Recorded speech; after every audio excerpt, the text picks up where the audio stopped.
Vamos a continuar un momento más en la meditación de la palabra del Señor y lo vamos a hacer moviéndonos en el mismo contexto en que el Espíritu Santo nos está enseñando en esta tarde. En el primer mensaje vimos acerca de la llenura del Espíritu Santo y en este mensaje lecciones importantes de la segunda carta a los Corintios. Vamos con la ayuda del Señor a la primera carta a Timoteo, capítulo 4. Y vamos a ver un consejo allí de la palabra del Señor. Primera carta a Timoteo, capítulo 4. Dice el versículo 6.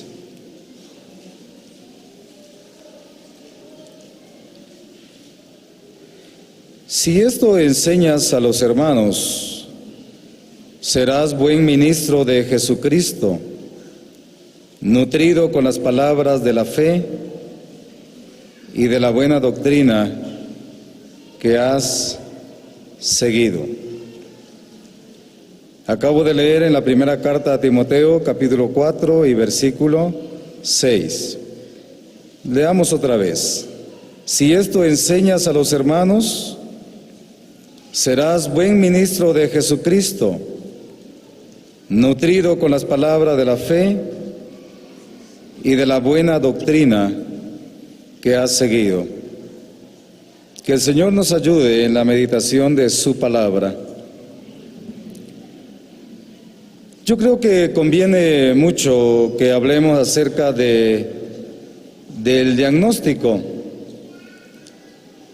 Y cuando hablamos acerca de esta palabra que ya nos es muy familiar, el diagnóstico podemos decir que es un examen, una manera de saber cómo estamos. Si lo ubicamos en el aspecto físico, pues un diagnóstico con el médico nos revela en realidad cuál es el estado de salud ante algunos síntomas que hemos estado padeciendo. Y después de probar con algunos métodos que algunos nos recomiendan, queremos saber en realidad qué es lo que nos pasa. Vamos a ese diagnóstico y podemos comprobar en realidad cuál es nuestro estado de salud.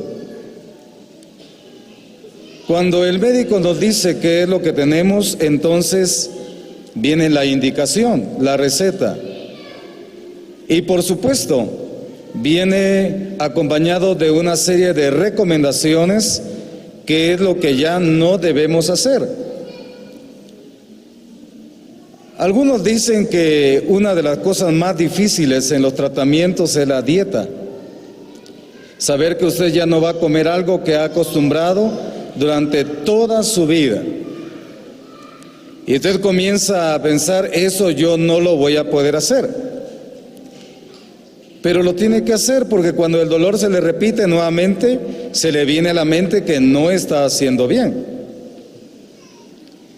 Ahora, si esto lo pasamos a la parte espiritual, en este momento vamos a hablar de iglesia, la iglesia local.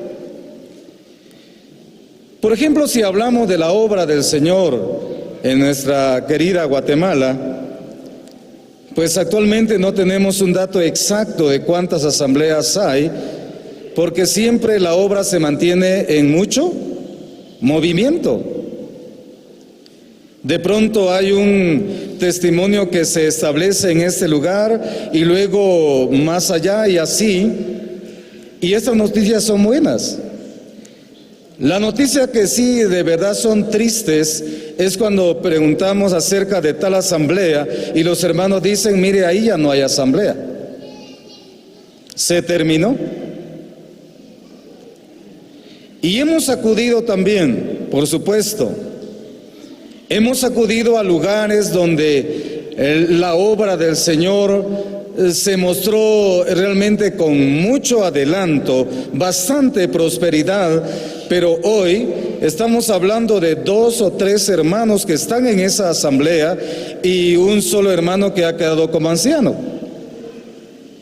¿Conocen casos así?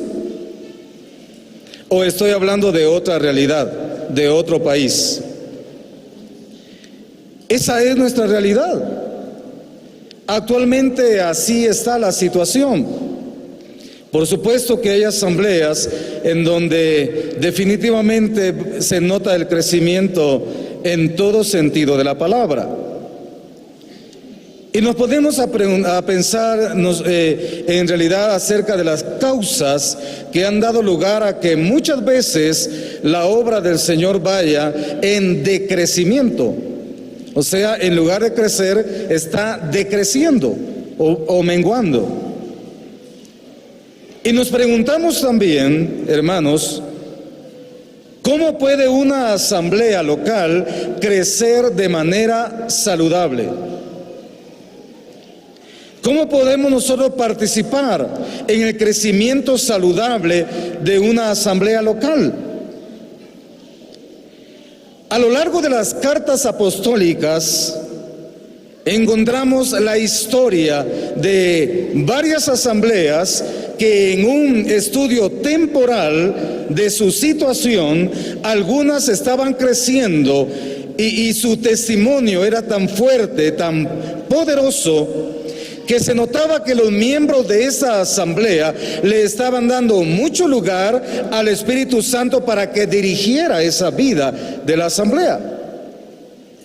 Pero también encontramos ejemplos dignos de no imitar de asambleas que durante ese tiempo estaban envueltas en grandes conflictos de carácter doctrinal, y que ellos se habían apartado de la sana enseñanza de la palabra de Dios y ahora estaban en conflictos internos, y ese conflictos internos de ellos no les permitía crecer de manera saludable.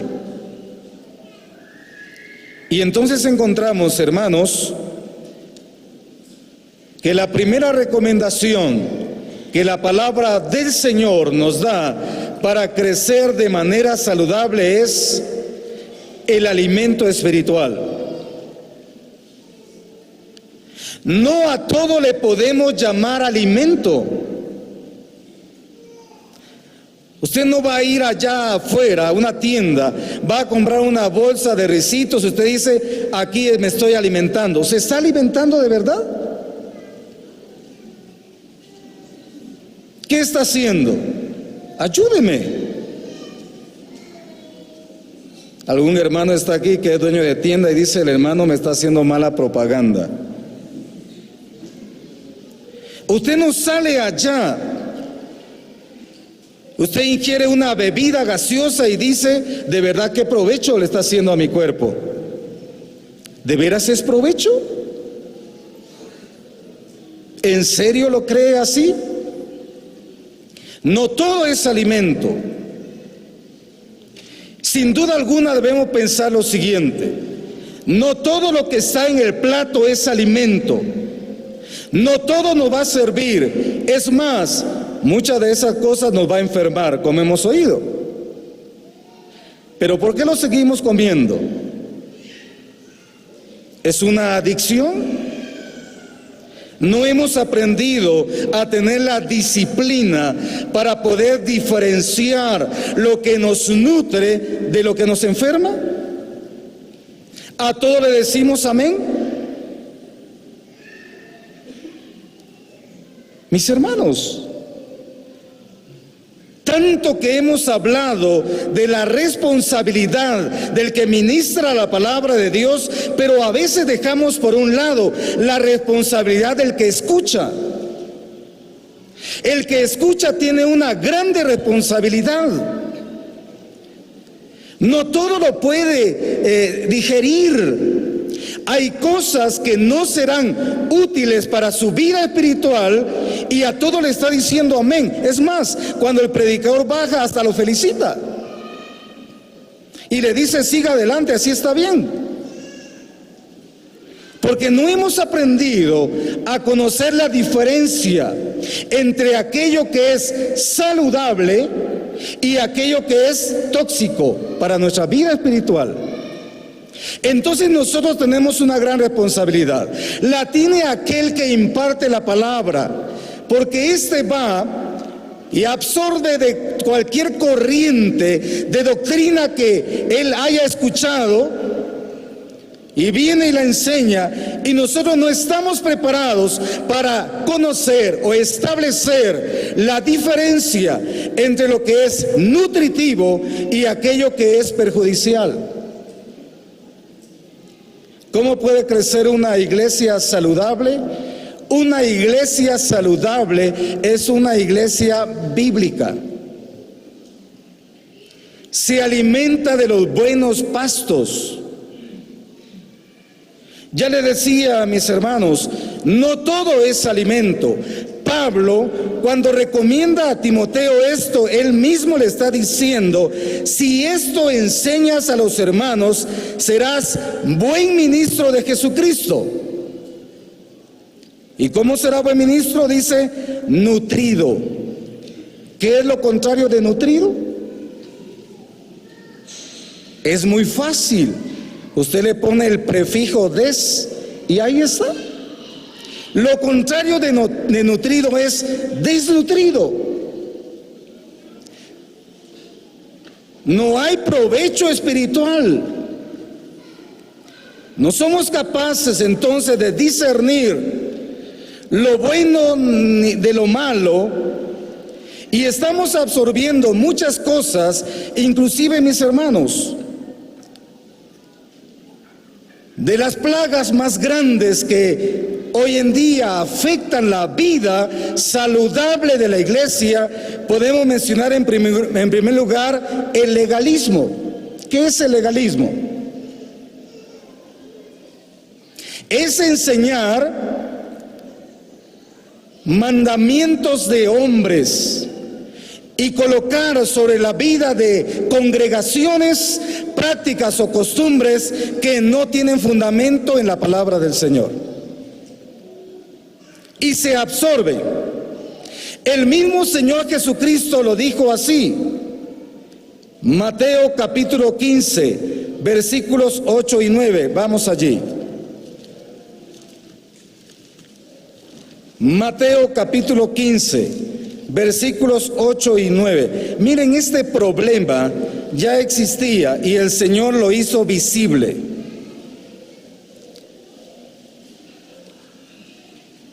Vamos a leer. Este pueblo de labios me honra, mas su corazón está lejos de mí.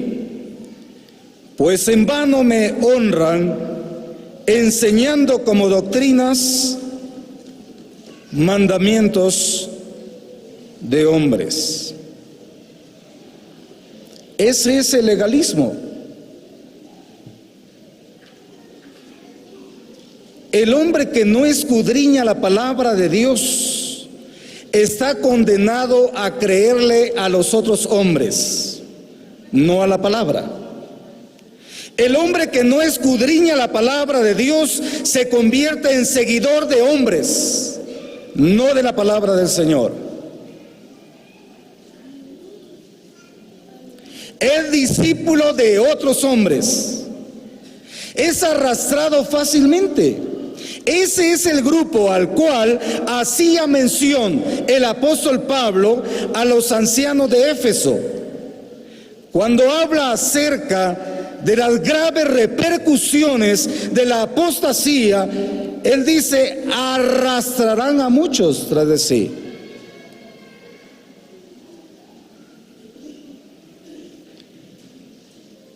¿Por qué de pronto, mis hermanos, un día aparece alguien después de ciertos años de estar en las congregaciones de sana doctrina?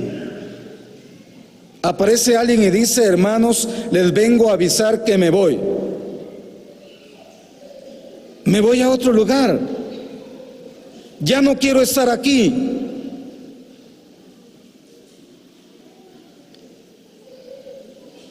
Porque el tiempo pasó, mis hermanos, pero hay un deber bíblico establecido, hay un deber del crecimiento espiritual. Hemos hablado abundantemente no podemos ser niños todo el tiempo, porque tampoco somos niños todo el tiempo en el aspecto físico. Todo tiene su etapa, de la infancia a la niñez, de la niñez a la pubertad, de la pubertad a la adolescencia, de la adolescencia a la juventud, de la juventud a la madurez, de la madurez a la vejez. Es una etapa normal. Y ese debe ser también el progreso espiritual. Otro aspecto, hermanos, que hoy en día también está perjudicando el crecimiento saludable de la iglesia de Dios es el liberalismo. ¿Qué quiere decir esto?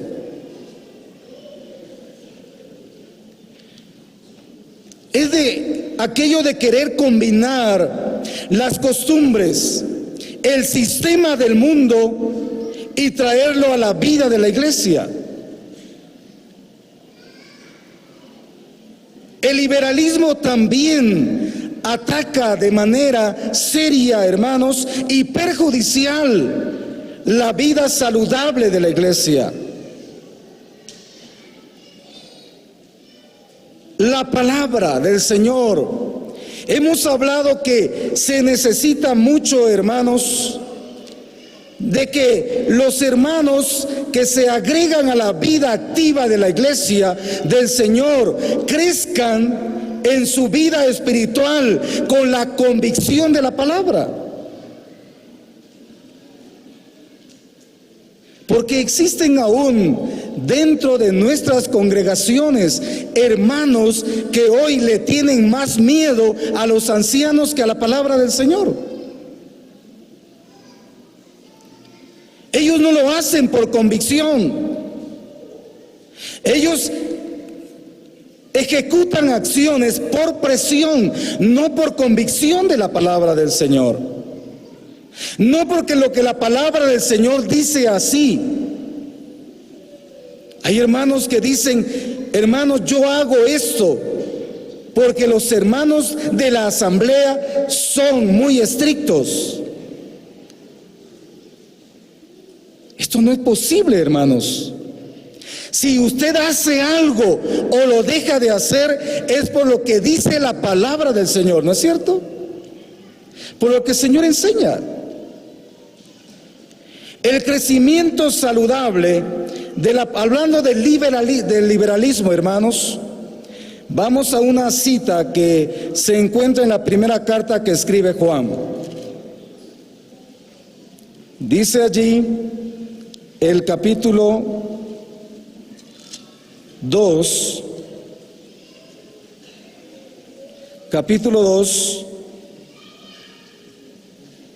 versículo 15. No améis al mundo. Obviamente aquí está hablando del sistema del mundo. Ni las cosas que están en el mundo. Si alguno ama al mundo, el amor del Padre no está en él. ¿Quién enseñó que se podía combinar ambas cosas? ¿Quién ha mostrado que existe un camino intermedio donde podemos agradar al mundo y agradar a Dios? Esto no tiene ningún fundamento bíblico. ¿Cuál es el fundamento del mundo? Yo le pregunto esta tarde, ¿cuál es el cimiento, la base, donde se asienta el sistema del mundo? ¿De qué se alimenta el sistema del mundo? Hermanos, la base del sistema del mundo es la codicia, es la avaricia, el egoísmo, los deleites temporales, el prestigio, el hacerse un nombre, todo esto, hermanos, incluyendo las modas. Lo que hoy es, mañana ya no. Las tendencias, todo esto pertenece al sistema del mundo. Todo aquel hijo de Dios que pretende que su vida crezca de manera saludable, este hijo de Dios debe llegar a entender que no tiene otra opción más que renunciar a todo aquello que no le permite crecer bien.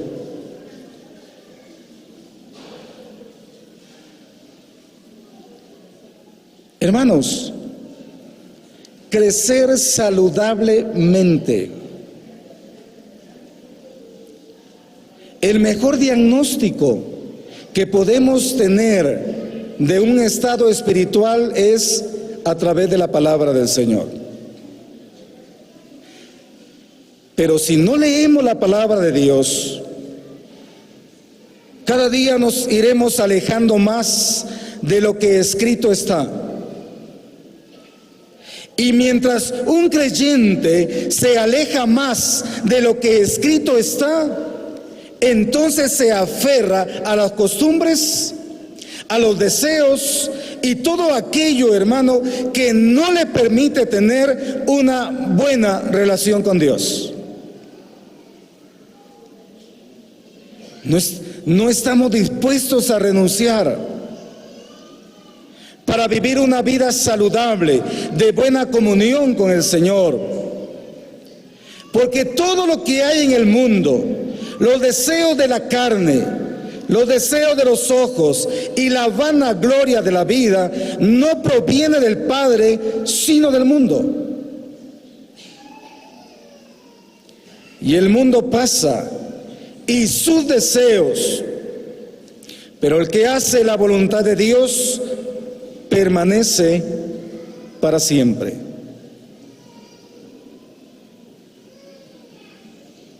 Cuando hablamos acerca de los deberes que la iglesia tiene en estos tiempos, hermanos, debemos también entender que en ese tiempo estamos viviendo lo que bíblicamente se llama los postreros tiempos. Y esos postreros tiempos iniciaron desde la manifestación del Hijo de Dios. Desde allí inició ese conteo hasta el día de hoy. Pedro lo dice así, que el Cordero de Dios estaba destinado desde antes de la fundación del mundo, pero se manifestó ¿cuándo? En los postreros tiempos. Hay un llamado urgente.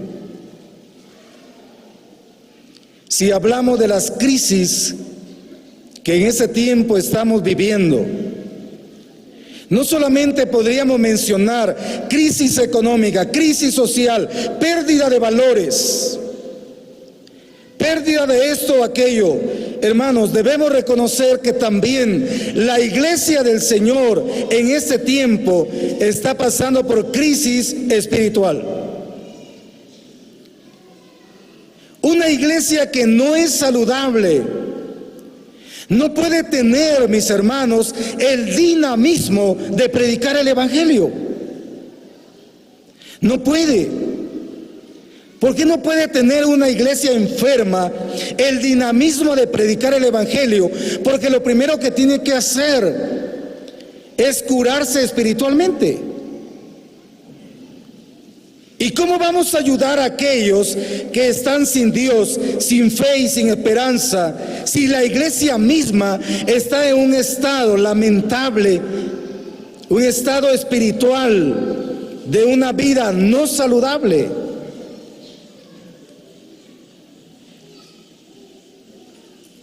Y a veces nos confundimos.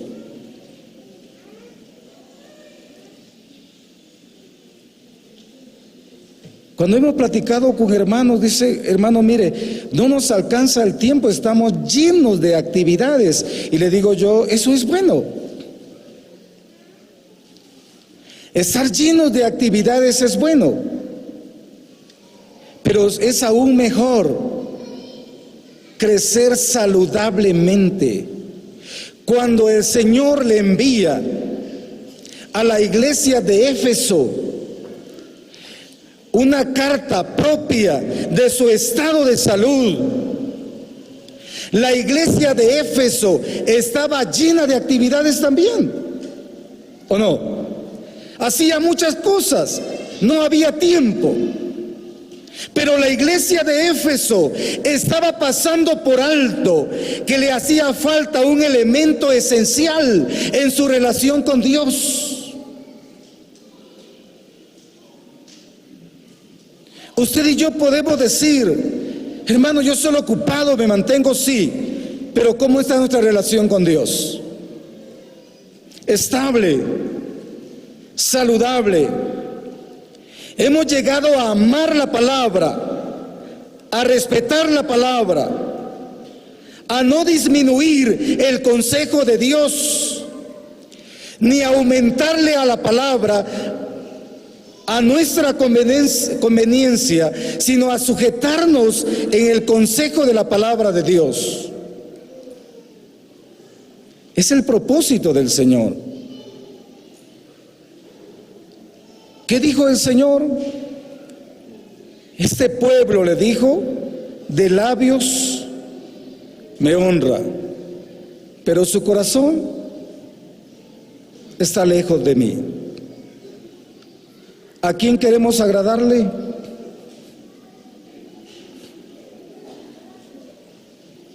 ¿A quién buscamos agradar?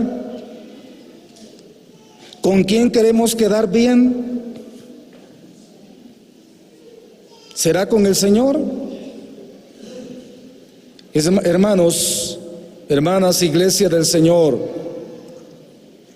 hay un llamado que podríamos decirle apremiante de la palabra de Dios. El llamado apremiante es a conocer, es decir, aludimos al conocimiento. Escuchamos en el primer mensaje, ¿o no sabéis? Eso es conocimiento. Lo mismo que cuando Pablo le dice a los hermanos: no quiero, hermanos, que ignoréis. Esto es conocimiento, conocimiento de la palabra de Dios. Pero el conocimiento no sirve si no nos guía al entendimiento. Y luego del entendimiento, a la sana práctica de la palabra de Dios. Hay hermanos que a todo le llaman doctrina. Y esto da pena, sinceramente. Y un hermano que se enoja porque ahora se cantan 3 himnos antes de la primera oración y dice un hermano: hermano, no estamos saliendo de la doctrina. Qué triste esa situación, hermanos. Entonces no conocemos la doctrina. Entonces hay que regresar a la letra A. No nos conviene estar en la Z. A la letra A para comprender qué es la doctrina. ¿Cómo se debe separar qué es doctrina y qué es costumbre? ¿A dónde llega la doctrina y dónde ya es costumbre? Cuando hagamos algo, hagámoslo por convicción de lo que la palabra del Señor dice. No por lo que yo creo. No todo es doctrina. Hay sana costumbre, buenas prácticas, pero la doctrina del Señor es la que estamos llamados a aprender para crecer saludablemente, para que cuando alguien tenga duda le podamos decir: escrito está, aquí está la palabra. La palabra me dice que yo no haga esto porque así está escrito. O la palabra me dice que yo haga esto porque aquí está escrito. Esa es la mejor manera, mis hermanos, de crecer saludablemente. Y todo aquel que crece saludablemente, nutrido con las sanas palabras del Señor, tendrá entonces, hermanos, la fuerza espiritual de estimular a los demás a las buenas obras y, por qué no decirle, de predicar con poder el Evangelio del Señor. Que el Señor nos ayude y que un día, cuando Él venga, nos encuentre haciendo así. El Señor bendiga su palabra. Amén.